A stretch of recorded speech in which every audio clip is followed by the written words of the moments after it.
Lake মেমেঞ্চো মানুষের নজরের বাইরে রাখা প্রাচীন সৌন্দর্যের একটা লেক, জেলে পাশের ওপরে গভীর জঙ্গলের মধ্যে লুকানো।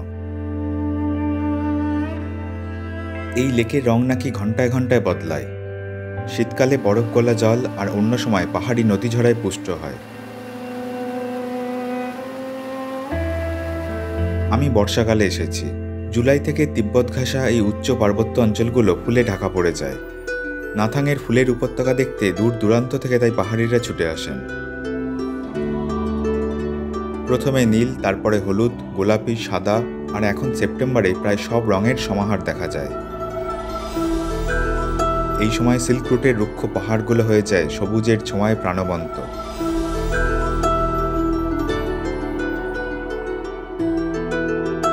আর বর্ষাকালের কাঞ্চনজঙ্ঘার কোনো বিকল্প নেই। এই ট্রাভেলাগে হবে জুলুক, নাথাং, কুপুপ আর অবশ্যই মেমেঞ্চো লেকের সৌন্দর্যের গল্প।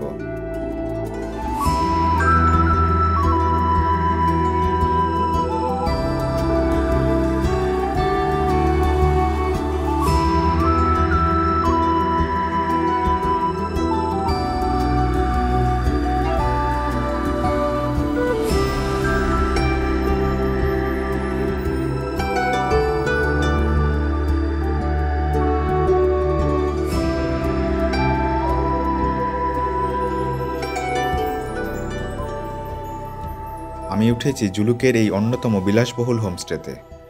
বড় বড় ঘরে একটি করেই ডাবল বেড আছে। সমস্ত রকমের ফার্নিচার, বাথরুমে গিজার, দৈনিক 500 টাকায় রুম হিটার, সবকিছুর ব্যবস্থাই আছে।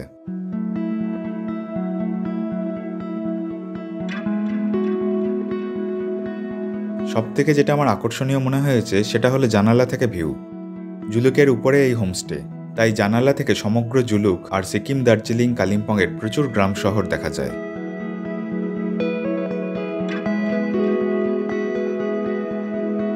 তবে এই হোমস্টে পর্যন্ত গাড়ি আসে না। গাড়ির রাস্তা থেকে 2 মিনিটের মতো গলি দিয়ে হেঁটে হোমস্টে পড়বে।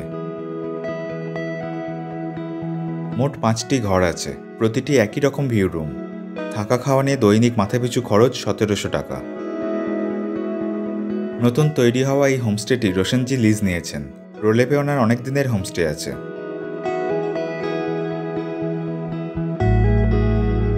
খাওয়ার পর জানালার সামনে এসে বসলাম।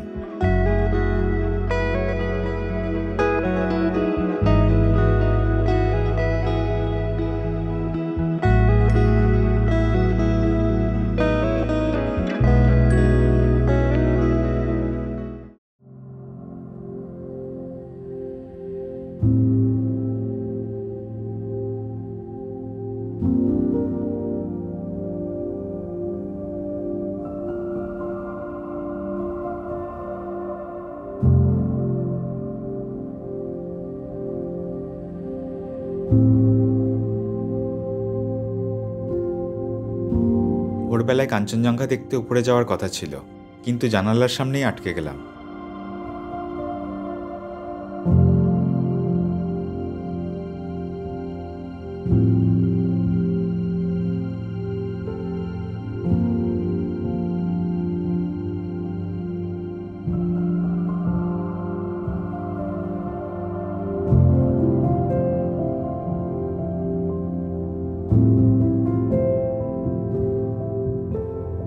তারপর জলখাবার খেতে এলাম। বেরোতে বেরোতে একটু দেরিই হয়ে গেল।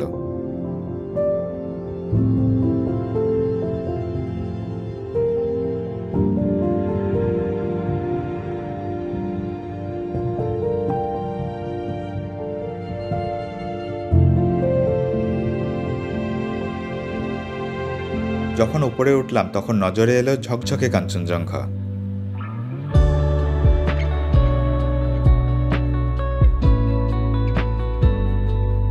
এতটা স্পষ্ট অনেকদিন পর দেখলাম। সঙ্গে সাদা মেঘ, নীল আকাশ আর নীল পাহাড়। বর্ষাকালে কাঞ্চনজঙ্ঘা মাঝে মাঝে দেখা যায়, কিন্তু যখন দেখা যায় তখন এমনটাই দেখা যায়।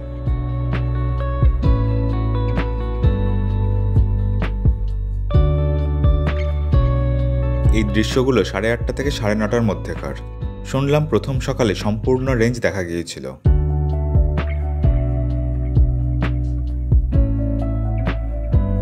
সবথেকে কাছে বরফ আর তুষারপাতের সৌন্দর্য দেখার জন্য সিল্ক রুট খুব জনপ্রিয়, কিন্তু এবারে বুঝলাম সিল্ক রুটের আসল সৌন্দর্য পাওয়া যায় বর্ষাকালে। এই কারণে আমি এসেছি সেপ্টেম্বরের প্রথম সপ্তাহে। পাহাড়ের মানুষরাও এই সময় এখানে ঘুরতে আসেন। ভিড় থাকে না, নিজেদের মতো করে তারা সময় কাটাতে পারেন। তবে বর্ষাকালে পাহাড় ভ্রমণে কিছু ঝুঁকি তো থাকেই, সেই সব বিবেচনা করেই আসা উচিত।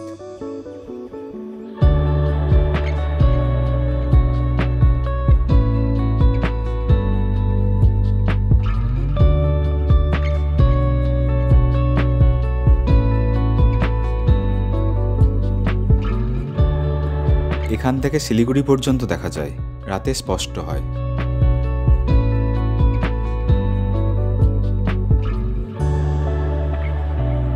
লুংথুংয়ের উপরে একটা জায়গায় এসে দাঁড়ালাম।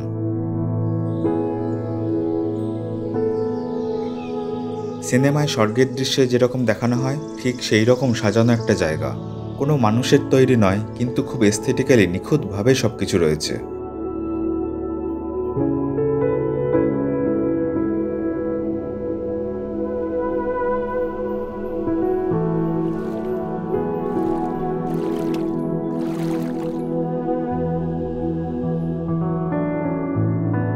এখানে হরিণ, পিকা সহ প্রচুর পাখি জল খেতে আসে। কিছুক্ষণ অপেক্ষা করতেই দেখতে পেলাম।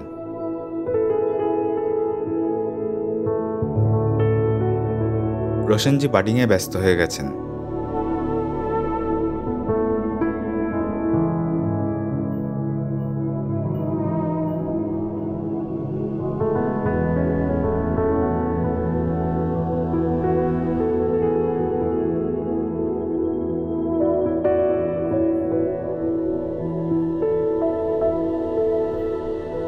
আমি একাই এসেছি, কিন্তু এই ভ্রমণের বিভিন্ন সময়ে পাহাড়ের অনেকে যুক্ত হয়েছেন, আবার অনেকে মধ্যে মধ্যে চলেও গেছেন। অনেক রকম মানুষের সাথে ভিন্ন ভিন্ন অভিজ্ঞতার স্বাদ পেয়েছি।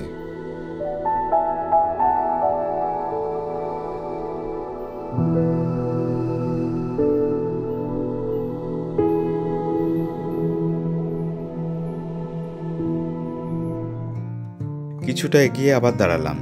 ফুলের উপত্যকার মাঝে দুই ইয়াক শম্ভু নিশম্ভের লড়াইয়ে ব্যস্ত।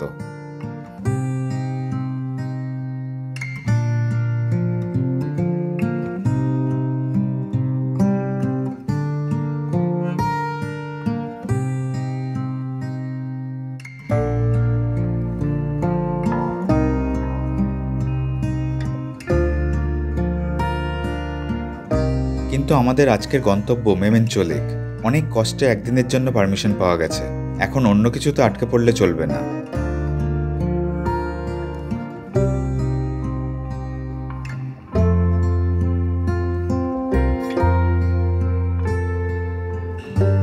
নতুন বাবা মন্দিরের আগে গাড়ি থামাতেই হলো। রাস্তা থেকে দূরে দেখলাম রহস্যাবৃত মেমেঞ্চো লেক। জুলুক বা নাথাং থেকে এইসব পয়েন্ট দেখতে দেখতে একদিনই গ্যাংটক পৌঁছে যেতে হয়। তাতে ভালো করে ঘুরে দেখার খুব একটা সময় পাওয়া যায় না। এইবারের বেড়ানোতে আমি সিল্ক রুটের শুধুমাত্র অচেনা জায়গাগুলোতে ঘুরবো বলে পরিকল্পনা নিয়েছি। সেই মতো জুলুকে 4 দিন থাকছি। জুলুকে থেকেই ঘুরে আসব। মন্দিরের কাছে ক্যাফেতে অল্প কিছু খেয়ে নিলাম। এরপর আর খাওয়ার কোনো ব্যবস্থা নেই।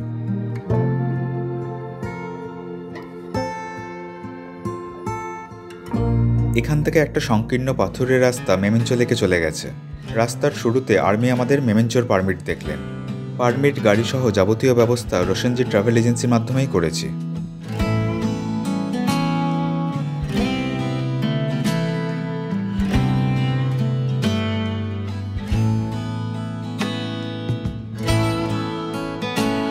এই রাস্তা 4 কিলোমিটারের মতো।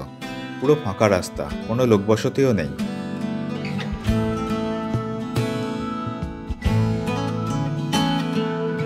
রাস্তার সৌন্দর্য এতটাই ভালো লাগলো যে শেষের দিকে আমরা গাড়ি থেকে নেমে হাঁটা শুরু করলাম।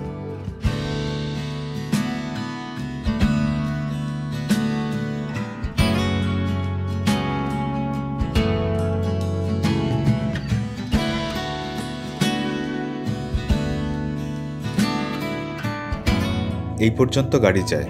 এখান থেকে লেক 5 মিনিটের মতো হাঁটা পথ। একটু যাওয়ার পর ফিশারিজের বাংলো পড়ল।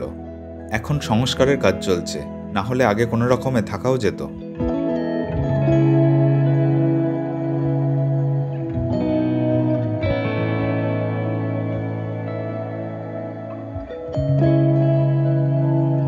বাংলোর সামনে অনেকগুলো চৌবাচ্চায় ট্রাউট মাছের চাষ হচ্ছে।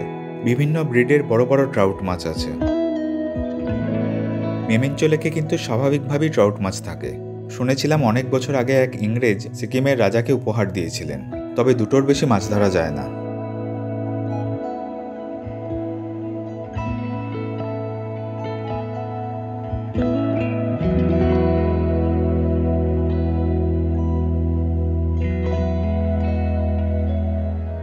তারপর লেকের সামনে এসে দাঁড়ালাম। অন্যরকম একটা অনুভূতি হলো। চেনা পৃথিবীর বাইরে অন্য কোথাও চলে এসেছি মনে হলো।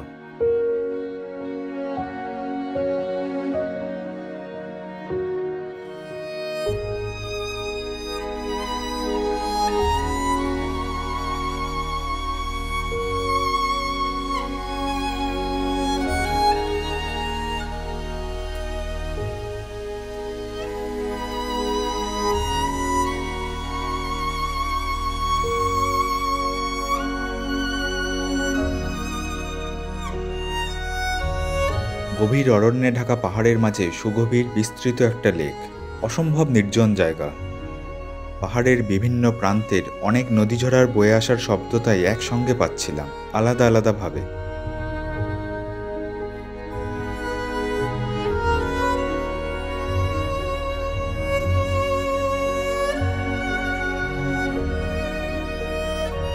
তিব্বত থেকে বয়ে আসা এই নদী লেকে পড়েছে। আরও অনেক জলধারা মেমেঞ্চোতে নেমে এসেছে। তারপর লেকের উদ্বৃত্ত জল থেকে বিপরীত ঢালে তৈরি হয়েছে খরস্রোতা রংপো নদীর। এই রংপো খোলা রোলেপের ওপর দিয়ে প্রবাহিত হয়ে রংপো শহরে তিস্তার সাথে মিলিত হয়েছে।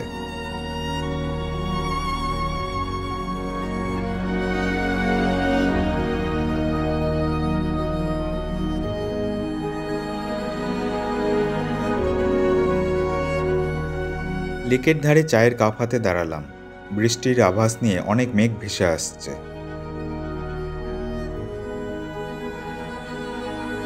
চা শেষ হতে গরম জল নিলাম। এই উচ্চতার ঠান্ডায় যা খুব জরুরি।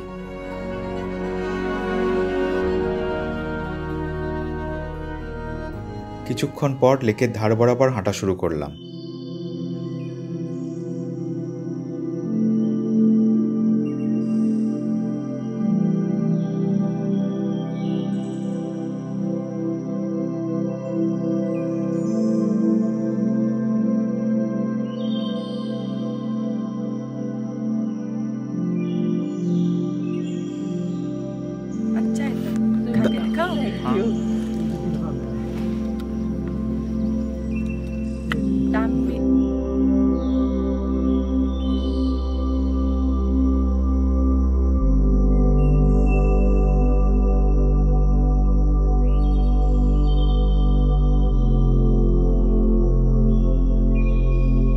রাস্তা থেকে একটু ভিতরে গেলেই জঙ্গলের ঘনত্ব অনেক বেড়ে যায়।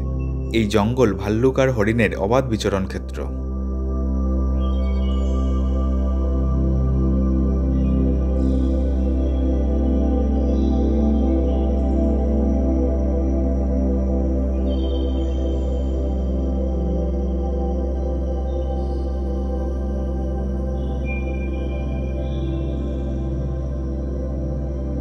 এই জঙ্গলে মানুষের হাত পড়ে না, তাই এখানকার গাছপালা স্বাভাবিক নিয়মে জন্মায় আবার মারা যায়।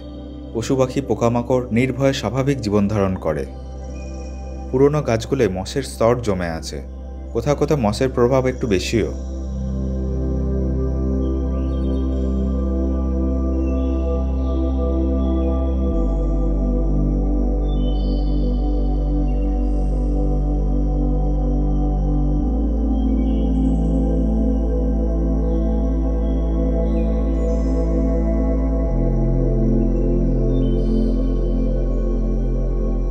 লেকের অর্ধেকটা যাওয়ার পর রংপো খোলার উৎপত্তিস্থল দেখতে পেলাম।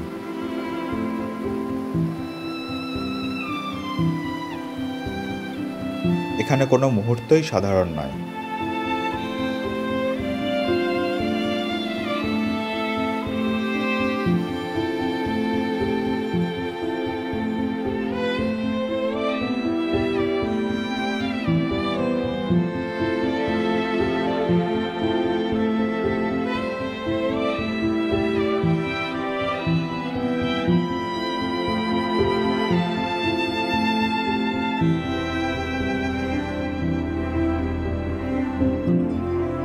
আমাকে মেমেন্টো লেকের সন্ধান দিয়েছিলেন অরিক চক্রবর্তী। অনেক বছর আগেই জানিয়েছিলেন।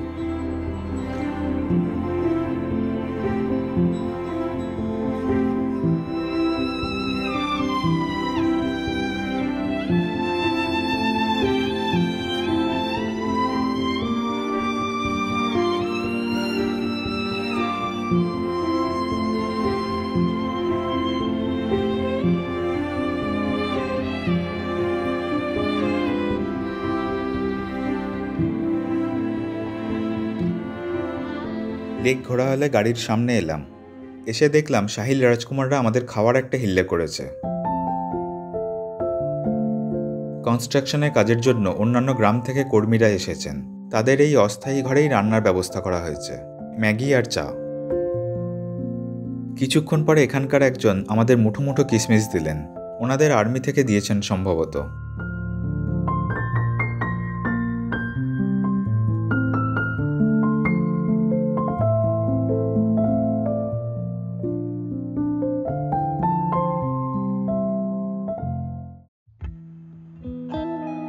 জুলুক ফিরতে ফিরতে সন্ধে হয়ে গেল। একটা পেঁচা দেখলাম রাস্তার উপরে বসে আছে। মোবাইলে সময় দেখতে গিয়ে দেখলাম রাত 8:30 বাজে, কিন্তু এত তো হওয়ার কথা নয়। গাড়ির ঘড়িতে দেখলাম সন্ধে 6টা দেখাচ্ছে। তারপর বোঝা গেল মোবাইলে চীনের সময় নিয়ে নিয়েছে।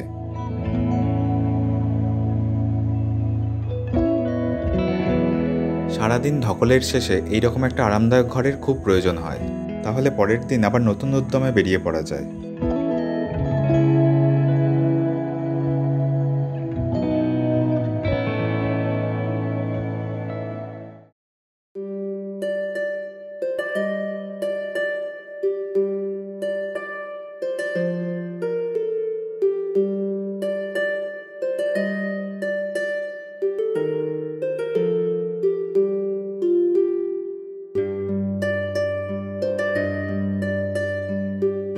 সকালের থুকপা খুব সুন্দর করেছেন। আজও কাঞ্চনজঙ্ঘা দেখা গেল, একই রকম সুন্দর।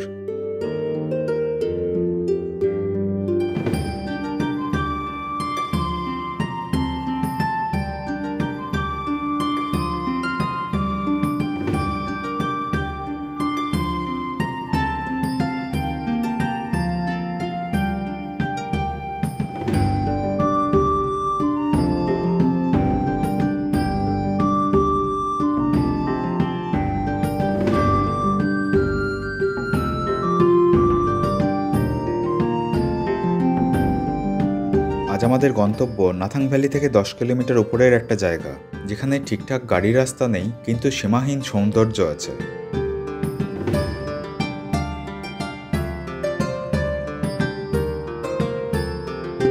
প্রথমে লুংথুং সিবা সানরাইজ পয়েন্টে দাঁড়ালাম।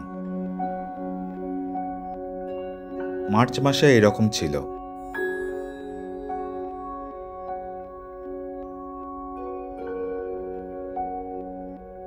এখন সবুজ ঘাস আর রঙিন ফুলে ভর্তি।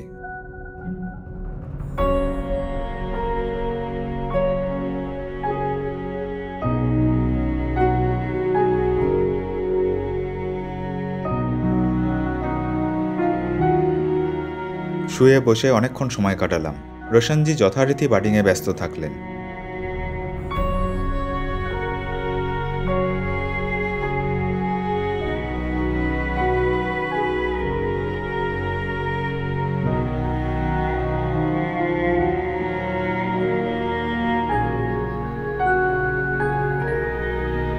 और बटरफ्लाई बीज हो गए, वो पॉलिनेशन कर रहे हैं, अभी कर रहे हैं।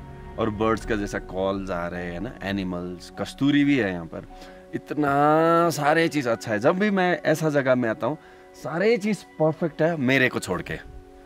सारे चीज़ अच्छे हैं मेरे को छोड़ के। मैं बोलने से हम लोग इंसान ना, ये पूरा यूनिवर्स में सिर्फ कचरा निकालने वाला हम लोग इंसान ही है ना। और मैं नॉर्मली ट्रैवल ब्लॉग के साथ साथ में हम लोग जितना भी ट्रैवलर्स होते हैं, है ना, जितना भी हम लोग घूमने के लिए निकलते हैं, शायद ये नेचर को प्यार करना हम सबका फ़र्ज बनता है। क्योंकि ये धरती सिर्फ इंसान के लिए नहीं, सिर्फ आप और मेरे लिए नहीं, ये धरती जितना भी बर्ड्स है, जितना भी एनिमल्स है, बटरफ्लाइज है, ये प्लांट्स है, सारे के लिए है।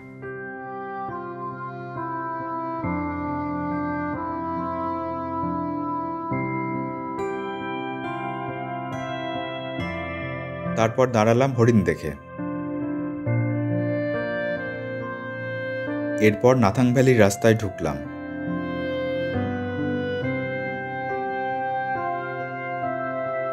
নাথাং আমার খুব প্রিয় জায়গা। পুরো রাস্তায় ফুলে ঢাকা, এত ফুল ছেড়ে এগোতেও মন চায় না।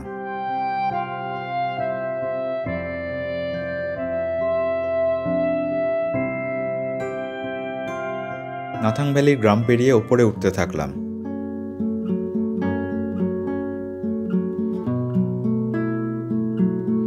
এরপর বিভিন্ন জায়গায় দাঁড়াতে দাঁড়াতে যাচ্ছিলাম।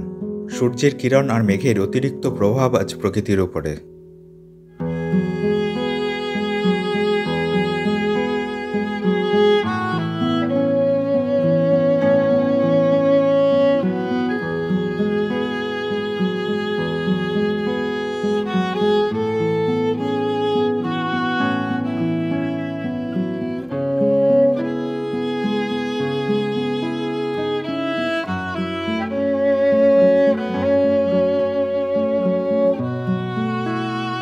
এই রাস্তার নাম বম্বে রোড।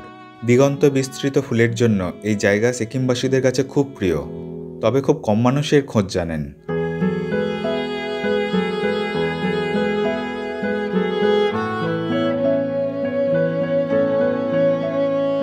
এই জায়গার নাম বম্বে ভিউ পয়েন্ট। এরপর আর গাড়ি যায় না। ছড়িয়ে ছিটিয়ে সবাই বিভিন্ন প্রান্তে চলে গেল।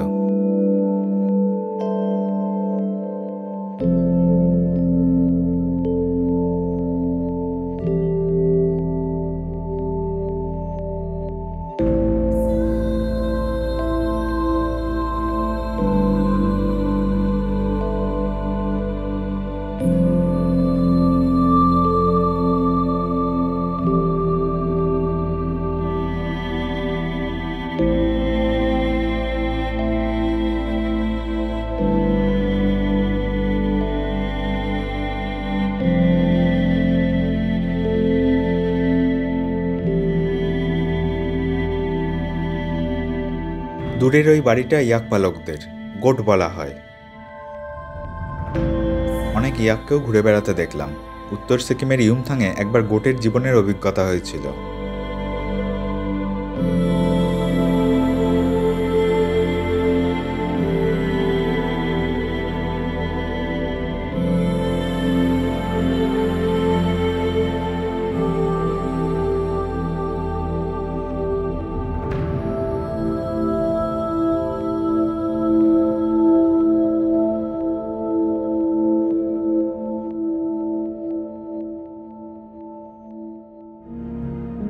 দুপুরে নাথাংয়ের গ্রামে নেমে এলাম। সমগ্র নাথাং উপত্যকাতেই সারা বছর তাপমাত্রা খুব কম থাকে, অক্সিজেনের ঘনত্বও কম। শীতকালে পুরো বরফে ঢাকা থাকে। 2024-এর নভেম্বর মাসেই এইরকম তুষারপাত পেয়েছিলাম। শীতকালে এখানে গাড়ি স্টার্ট নিতে চায় না, অনেকে অসুস্থ বোধ করেন, মৃত্যুর খবরও শোনা গেছে। তুষার, হাওয়া আর বৃষ্টি থেকে বাঁচার জন্য এখানকার বাড়িগুলো বেশিরভাগ টিনের হয়। একটা দোকান খোলা আছে দেখে ভিতরে ঢুকলাম। 3টে ঘর নিয়ে বিরাট একটা দোকান, বহু কিছু বিক্রি হচ্ছে। খাবারের মধ্যে শুধু মোমো আর নুডলস পাওয়া যাচ্ছে।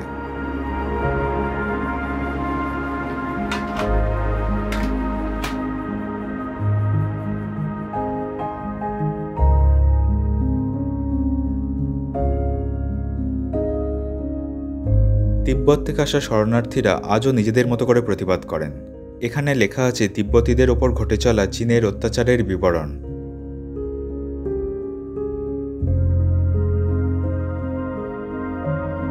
খাওয়ার পরে গ্রামের উপরে উঠতে থাকলাম। উপরে এখনও দেখতে পাওয়া যায় সেই পুরনো সিল্ক রুটের পথ, যে পথে খচ্চরের পিঠে জিনিসপত্র নিয়ে তিব্বতের সঙ্গে বাণিজ্য হতো।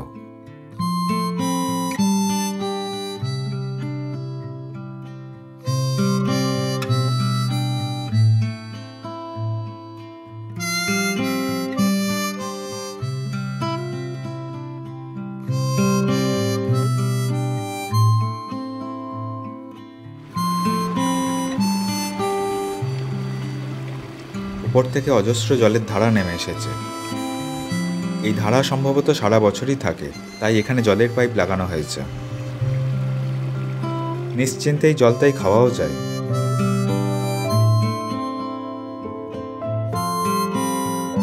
এই জলের ধারাটা মাটির ভিতরে ঢুকে গেছে, কাছাকাছির মধ্যে কোথাও বেরোয়ও নি। বেসনের এই সন্দেশগুলো পুরোনো বাবা মন্দিরের ক্যাফে থেকে কেনা, বেশ ভালোই খেতে। এখানে বসে খেতে আরও ভালো লাগছিল।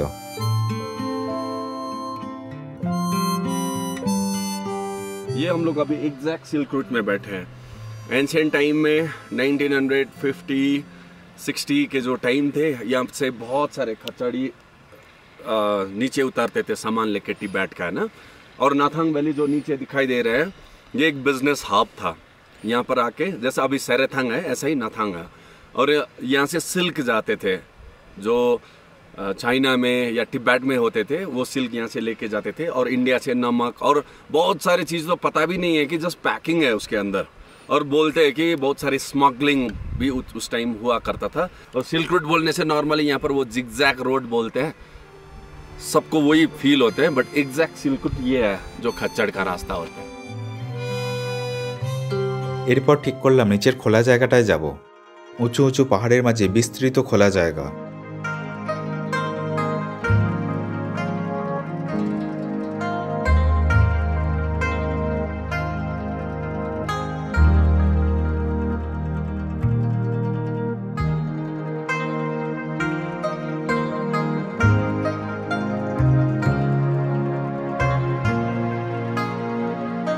এটা তিব্বতের পোটালা প্যালেসের রেপ্লিকা। দালাই লামারা পোটালা প্যালেসেই থাকতেন।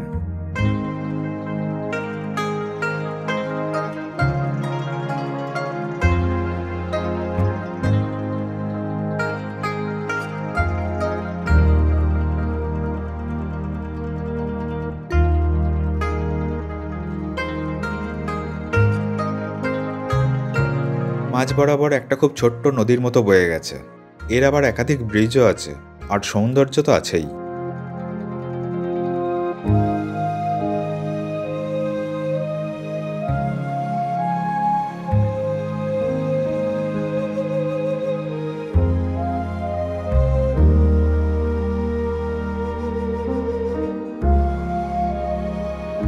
কাছেই একটা মনেস্ট্রি আর বুদ্ধমূর্তি আছে, তবে এবারে আর গেলাম না।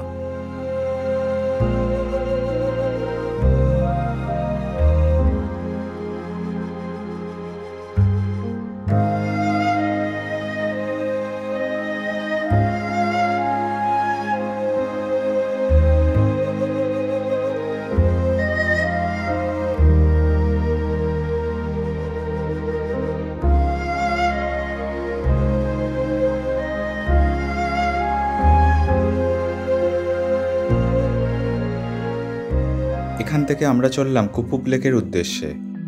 পথে পুরনো বাবা মন্দিরে ঢুকলাম। রোশনজি আবার ওই বাবা স্পেশাল সন্দেশ কিনলেন।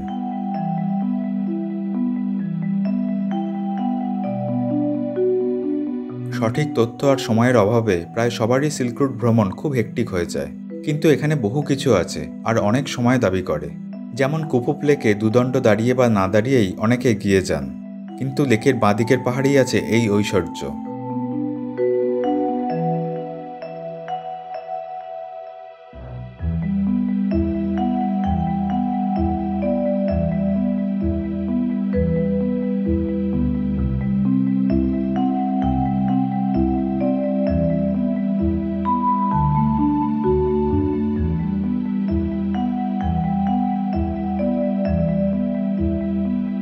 অনেকক্ষণ এখানে কাটালাম, সব মুহূর্ত আর ক্যামেরাবন্দি করিনি।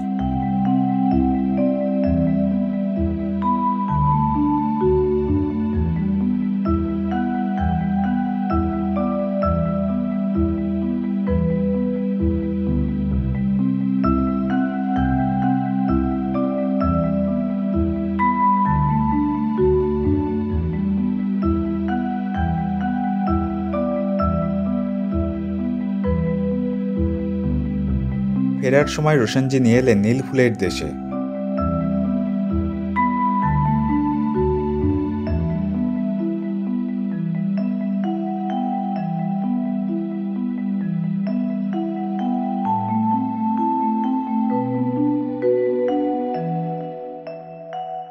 জুলুক পৌঁছাতে পৌঁছাতে অন্ধকার হয়ে গেল। আমরা একটা রেস্তোরাঁতে এলাম। খুব সুন্দর অন্দরসজ্জা। এই মানের রেস্তোরাঁ রংপুর আর গ্যাংটকের মাঝে সিল্ক রুটের আর কোথাও নেই। খাবারের মান ব্যবহার বেশ ভালোই লাগলো। এই উচ্চতায় এতটা আশা করা যায় না, তবে দরকার ছিল।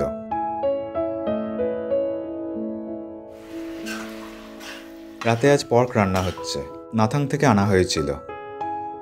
সাহিল রান্নাও দারুণ করেছেন।